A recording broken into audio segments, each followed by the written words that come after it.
Hello नमस्कार साथियों, आप सभी का आपके अपने यूट्यूब चैनल मिशन फौजी पे आप सभी साथियों का स्वागत है। साथियों अच्छे होंगे, मस्त होंगी, तैयारी आपकी अच्छी चल रही होगी। उसी तैयारी को और मजबूत करने के लिए आज की क्लास के अंदर हम सामान्य ज्ञान के कुछ महत्वपूर्ण क्वेश्चन आंसरों की चर्चा करेंगे। आर्मी, जीडी, ट्रेडमैन, क्लर्क और वुमेन मिलिट्री पुलिस एग्जाम के लिए अति महत्वपूर्ण कुछ क्वेश्चन आंसर है। तो बिना देरी के लिए सबसे पहले हम क्लास को स्टार्ट करते हैं। तो आपकी स्क्रीन के ऊपर साथियों पहला क्वेश्चन दे रखा है, 1857 की क्रांति के समय भारत का गवर्नर जनरल कौन था। यानी 1857 की क्रांति के समय भारत का गवर्नर जनरल कौन था। तो याद रखना, लॉर्ड कैनिंग 1857 की क्रांति के समय भारत का गवर्नर जनरल था। लॉर्ड डलहौजी के काल में भारत में ट्रेन की शुरुआत हुई थी और बंगाल विभाजन हुआ था लॉर्ड कर्जन के समय। याद रखना, लॉर्ड वेलेस्ली को सहायक संधि का जन्मदाता कहा जाता है, माना जाता है। 1857 की क्रांति के समय गवर्नर जनरल लॉर्ड कैनिंग था और ब्रिटेन का प्रधानमंत्री था पॉमस्ट्रॉन। याद रखना। अगला क्वेश्चन नंबर है आपकी स्क्रीन के ऊपर। नेक्स्ट क्वेश्चन दे रखा है, काकोरी षड्यंत्र केस कब हुआ था। काकोरी षड्यंत्र केस एक अंग्रेजों की चलती ट्रेन के अंदर लूट मार मचाई गई थी, जिसमें से 4 व्यक्ति थे, अशफाक उल्ला खां, राजेंद्र लोहड़ी, राम प्रसाद बिस्मिल और चंद्रशेखर आज़ाद। ये घटना कब घटित हुई थी। याद रखना, 9 अगस्त 1925 को घटित हुई थी। कब हुई थी? 9 अगस्त 1925 को काकोरी ट्रेन डकैती की घटना घटित हुई थी। नेक्स्ट क्वेश्चन आपकी स्क्रीन के ऊपर दे रखा है, मेक मोहन रेखा कौन से देशों के मध्य स्थित है। मेक मोहन रेखा पूछी जाए कौन से देशों के मध्य स्थित है। भारत चीन के मध्य स्थित है मेक मोहन रेखा, और इसकी लंबाई है 3488 किलोमीटर। कितनी है? 3488 किलोमीटर। यदि रेड क्लिप रेखा की बात की जाए, भारत और पाकिस्तान के मध्य स्थित है, उसकी लंबाई है 3323 किलोमीटर। कितनी है? 3323 किलोमीटर। याद रखना, भारत और बांग्लादेश के मध्य 3 बीघा कॉरिडोर चिकन नेक कॉरिडोर के नाम से जाना जाता है। 3 बीघा कॉरिडोर। और वैसे भारत और पाकिस्तान के मध्य रेड क्लिप रेखा, और इसे बांग्लादेश को पहले पूर्वी पाकिस्तान के नाम से जाना जाता था। अगला क्वेश्चन, नेक्स्ट क्वेश्चन आपकी स्क्रीन के ऊपर दे रखा है, उत्तरी गोलार्ध का सबसे बड़ा दिन कौन सा है। उत्तरी गोलार्ध का सबसे बड़ा दिन कौन सा है साथियों? जल्दी से जवाब दीजिए। तो याद रखना, 21 जून उत्तरी गोलार्ध का सबसे बड़ा दिन है। और बड़ा दिन होगा तो रात सबसे छोटी होगी, तो 21 जून की रात है उत्तरी गोलार्ध की सबसे छोटी रात, और है उत्तरी गोलार्ध का सबसे बड़ा दिन होता है। नेक्स्ट क्वेश्चन आपकी स्क्रीन के ऊपर देखा है, बिहार का शोक किस नदी को कहा जाता है। बिहार का शोक किस नदी को कहा जाता है। तो याद रखना, बिहार का शोक पूछा जाए तो कोसी नदी। क्या नाम है? कोसी नदी है जिसे बिहार का शोक कहते हैं। बिहार की राजधानी पटना जो गंगा नदी के तट पर स्थित है। पश्चिम बंगाल का शोक पूछा जाए तो याद रखना, दामोदर नदी को पश्चिम बंगाल का शोक कहते हैं। राजस्थान का शोक किस नदी को कहते हैं? घग्गर नदी को कहते हैं। किस नदी को कहते हैं साथियों? घग्गर नदी को। नेक्स्ट क्वेश्चन आपकी स्क्रीन के ऊपर दे रखा है, वेरी वेरी इंपॉर्टेंट है, स्टार डाल लेना। टोडा जनजाति किस राज्य में पाई जाती है। टोडा जनजाति कौन से स्टेट में पाई जाती है? उड़ीसा, पश्चिम बंगाल, तमिलनाडु, केरल। तो याद रखना, ये तमिलनाडु स्टेट के अंदर पाई जाती है टोडा जनजाति। वेरी वेरी इंपॉर्टेंट है, बार बार एग्जाम के अंदर आया हुआ क्वेश्चन है। नेक्स्ट क्वेश्चन दे रखा है, 26 जनवरी 1950 को जिस समय भारतीय संविधान लागू हुआ था, वो भारतीय संविधान में थे 395 आर्टिकल एंड 8 अनुसूचियाँ, 395 आर्टिकल और 12 अनुसूचियाँ, 395 आर्टिकल और 10 अनुसूचियाँ।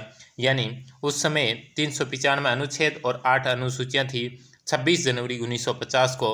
और पूछा जाए गणतंत्र दिवस कब मनाया जाता है? 26 जनवरी को मनाया जाता है। और पूछा जाए संविधान दिवस कब मनाया जाए तो याद रखना, 26 नवंबर को संविधान दिवस विधि दिवस के रूप में मनाया जाता है।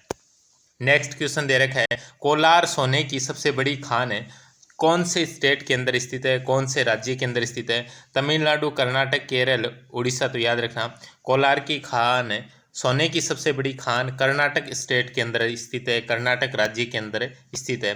नेक्स्ट क्वेश्चन दे रखा है, हिंदुस्तान शिपयार्ड कहाँ पर स्थित है। हिंदुस्तान शिपयार्ड पूछा जाए, हिंदुस्तान शिपयार्ड जहाँ देश का 18वां रेलवे जोन है विशाखापत्तनम, वहाँ पे हिंदुस्तान शिपयार्ड स्थित है। पूर्वी तट का सबसे गहरा बंदरगाह है विशाखापत्तनम बंदरगाह। याद रखना, कौन से स्टेट के अंदर आता है? आंध्र प्रदेश राज्य के अंतर्गत आता है। कोचीन केरल के अंदर, मुंबई महाराष्ट्र, दिल्ली भारत की राजधानी। अगला क्वेश्चन नंबर आपकी स्क्रीन के ऊपर दे रखा है 10 नंबर, प्रधानमंत्री पद पर नियुक्ति हेतु व्यक्ति की आयु कितनी होनी चाहिए। प्रधानमंत्री की नियुक्ति कौन करता है? राष्ट्रपति करता है।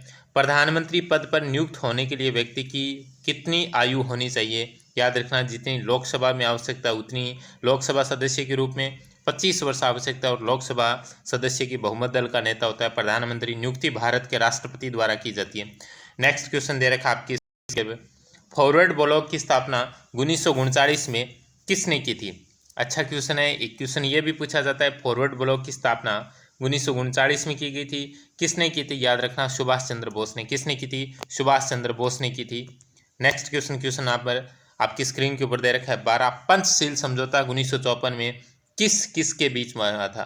पंचशील समझौता कब हुआ था? 1954 में हुआ था। एक क्वेश्चन आपको यह भी पूछा जा सकता है, किस किस के बीच में हुआ था? भारत और चाइना के मध्य, भारत चीन के मध्य युद्ध पूछा जा सकता है 1962, भारत पाकिस्तान 1965, याद रखना। नेक्स्ट क्वेश्चन दे रखा है, सूर्य के सबसे निकटतम ग्रह कौन सा है? वेरी वेरी इंपॉर्टेंट है, स्टार डाल लेना। सूर्य के सबसे निकटतम ग्रह पूछा गया है, कौन सा ग्रह? मरकरी, जिसे बुध के नाम से जाना जाता है। सबसे चमकीला ग्रह पूछा जाए तो शुक्र है, और मंगल ग्रह, लाल ग्रह। मंगल ग्रह के 2 उपग्रह, उनका भी नाम याद रखना, फॉबोस और डिमोस। नेक्स्ट क्वेश्चन दे रखा आपकी स्क्रीन के ऊपर, भारत का मानक समय ग्रीनविच है कितना आगे है? भारत का मानक समय ग्रीनविच से कितना आगे? पहले बात करते हैं, भारत का मानक समय 82.82 डिग्री पूर्वी देशांतर से लिया गया। कितना? 82.82 डिग्री पूर्वी देशांतर से लिया गया, याद रखना। देशांतरों का समय होता है, देशांतरों का काम होता है समय ज्ञात करने के लिए, और 82.82 डिग्री पूर्वी देशांतर ये नैनी इलाहाबाद उत्तर प्रदेश मिर्ज़ापुर के निकट स्थित है। भारत का मानक समय ग्रीनविच से कितना आगे है?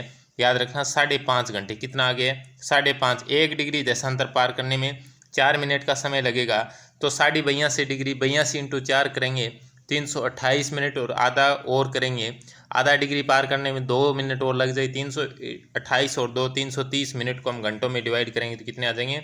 5.5 घंटे। इतना हमारा समय आगे ग्रीनविच से। नेक्स्ट क्वेश्चन दे रखा है, सिख धर्म के संस्थापक कौन थे? वेरी वेरी इंपॉर्टेंट है। बौद्ध धर्म गौतम बुद्ध और जैन धर्म महावीर स्वामी वास्तविक संस्थापक। सिख धर्म के संस्थापक कौन थे? याद रखना, गुरु नानक देव। और सिखों के अंतिम गुरु कौन थे? याद रखना, गुरु गोविंद सिंह सिखों के अंतिम गुरु थे, याद रखना। और गुरु सिख धर्म के संस्थापक कौन थे? गुरु नानक देव। सिखों के 10वें गुरु गोविंद सिंह, और सिखों के 5वें गुरु कौन थे? गुरु अंगद, गुरु अर्जुन देव, और सिखों के दूसरे गुरु थे गुरु अंगद देव। 5वें गुरु अर्जुन देव थे, दूसरे अंगद देव थे, और 10वें गुरु गोविंद सिंह, पहले Guru Nanak Dev. Next question number आपकी स्क्रीन के ऊपर दे रखा है 16, हुमायूं नामा के लेखक कौन थे? हुमायूं की बहन हुमायूं नामा लिखा, जैसे बाबरनामा बाबर, अकबरनामा अबुल फजल। जो हुमायूं नामा के लेखक कौन थे? याद रखना, गुलबदन बेगम, ये हुमायूं की बहन थी। नेक्स्ट क्वेश्चन आपकी स्क्रीन के ऊपर दे रखा है, शिवाजी ने कौन सी उपाधि धारण की थी? शिवाजी ने कौन सी उपाधि, मराठा साम्राज्य के संस्थापक थे, छत्रपति की उपाधि धारण की थी। नेक्स्ट क्वेश्चन आपकी स्क्रीन के ऊपर दे रखा है, हैदर अली कहाँ का शासक था? हैदर अली कहाँ का शासक था? याद रखना, हैदर अली मैसूर का शासक था। कहाँ का था? मैसूर का शासक था हैदर अली। नेक्स्ट क्वेश्चन आपकी स्क्रीन के ऊपर दे रखा है, सायिक संधि की व्यवस्था 1798 में किसने शुरू की थी? सायिक संधि हैदराबाद के निजाम अली के साथ की गई थी 1798 में, और इसकी जो स्थापना या व्यवस्था लॉर्ड वेलेजली, इसलिए लॉर्ड वेलेजली को सायिक संधि का जन्मदाता माना जाता है। लॉर्ड डलहौजी को हड़प नीति का जन्मदाता माना जाता है। नेक्स्ट क्वेश्चन आपकी स्क्रीन के ऊपर दे रखा है, जलियांवाला बाग हत्याकांड हुआ था 13 अप्रैल 1919 की जांच के लिए कौन सा आयोग बनाया गया था? हंटर आयोग, क्रिप्स आयोग, कैबिनेट आयोग, इनमें से कोई नहीं, तो याद रखना हंटर आयोग बनाया गया था 13 अप्रैल 1919 के अंदर। जलियांवाला बाग हत्याकांड हुआ था। ओ डायर के कहने पर जनरल डायर ने अंधाधुंध गोलियां चला दी, जिसे लाखों लोग मारे गए थे, और इसकी जांच के लिए हंटर आयोग का गठन किया गया था ब्रिटिश सरकार द्वारा। 21 क्वेश्चन नंबर 21 दे रखा आपकी स्क्रीन के ऊपर, लाल ग्रह कौन सा है? पृथ्वी, शनि, मंगल, वरुण, तो याद रखना लाल मंगल ग्रह। पृथ्वी नीला ग्रह, याद रखना कौन सा ग्रह? नीला ग्रह। नेक्स्ट क्वेश्चन आपकी स्क्रीन के ऊपर दे रखा है, थाल घाट किस राज्य में स्थित है? थाल घाट किस राज्य में स्थित है? याद रखना, थाल घाट पूछा जाए, भोर घाट पूछा जाए, दोनों महाराष्ट्र राज्य के अंदर स्थित है। पश्चिमी घाट में थाल घाट, भोर घाट है, और कौन कौन से? सेन कोटा घाट स्थित है, ये पाल घाट भी स्थित, यह पश्चिमी घाट में स्थित प्रमुख दर्रे है। नेक्स्ट क्वेश्चन आपकी स्क्रीन के ऊपर दे रखा है, नाथुला दर्रा किस राज्य में स्थित है? नाथुला दर्रा किस राज्य में स्थित है? अरुणाचल प्रदेश, उत्तराखंड, हिमाचल प्रदेश, सिक्किम। तो याद रखना नाथुला दर्रा भारत के सिक्किम राज्य में स्थित है। कौन से राज्य में स्थित है? सिक्किम राज्य के अंदर स्थित है। यंगयप दर्रा उत्तराखंड में, यंगयप दर्रा अरुणाचल प्रदेश, माना दर्रा, नीति दर्रा, धर्मा दर्रा, ये सारे लिपुलेख, लिम्पियादुरा, ये सारे उत्तराखंड के अंदर स्थित है। Next question very very important question दे रखा है। नेक्स्ट क्वेश्चन, सिमलीपाल व भितरकनिका राष्ट्रीय उद्यान किस राज्य में स्थित है? सिमलीपाल और भितरकनिका गहीरमाथा पूछा जाए, ओडिशा राज्य के अंदर स्थित है। नेक्स्ट क्वेश्चन दे रखा है, राष्ट्रपति अपना त्यागपत्र किसे देता है? लोकसभा अध्यक्ष, प्रधानमंत्री, उपराष्ट्रपति, सुप्रीम कोर्ट के मुख्य न्यायाधीश। तो याद रखना उपराष्ट्रपति को देता है अपना त्यागपत्र। क्वेश्चन नंबर 26 दे रखा आपकी स्क्रीन के ऊपर, राष्ट्रपति सामान्यतः किसे प्रधानमंत्री नियुक्त करता है? राज्यसभा के बहुमत दल के नेता को, गलत। लोकसभा के बहुमत दल के नेता को, सर्वाधिक मतों से जीतने वाला, ये भी। सबसे पहले दवा ये भी नहीं। लोकसभा के बहुमत दल के नेता को राष्ट्रपति सामान्यतः प्रधानमंत्री के रूप में क्या करता है?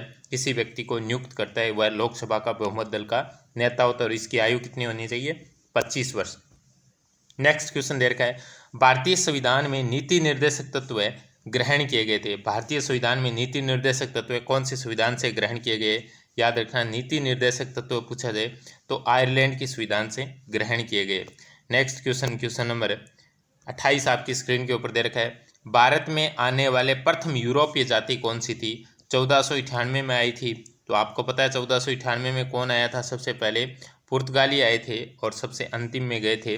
पुर्तगाल की राजधानी लिस्बन है, यूरोप का देश है पुर्तगाल। नेक्स्ट क्वेश्चन दे रखा है, जगदीशपुर बिहार की में नेतृत्व किसने किया था? 1857 की क्रांति के समय जगदीशपुर बिहार में नेतृत्व किसने किया था? कुंवर सिंह ने किया था, याद रखना। नेक्स्ट क्वेश्चन दे रखा है, दांडी यात्रा कितने दिन चली थी? ये कितने दिन चली थी? 24 दिन तक। कितने दिन चली थी? 24 दिन, याद रखना दांडी यात्रा। तो उम्मीद करता हूँ साथियों आज की क्लास आपको अच्छी लगी है। हमने कम समय के अंदर टॉप 30 क्वेश्चन आंसरों की चर्चा की और उनके साथ में मैंने कुछ एनालिसिस पे आपको करवाया। तो यहीं आज की क्लास को विराम देते हैं, मिलते हैं नेक्स्ट क्लास के अंदर। और आपने अभी तक मिशन फौजी यूट्यूब चैनल को सब्सक्राइब नहीं किया तो सब्सक्राइब कर लीजिए। वीडियो को अच्छा लगा तो वीडियो को लाइक ज़रूर करना, कमेंट ज़रूर करना और शेयर ज़रूर करना। मिलते हैं नेक्स्ट क्लास में। जय हिंद, जय भारत, वंदे मातरम।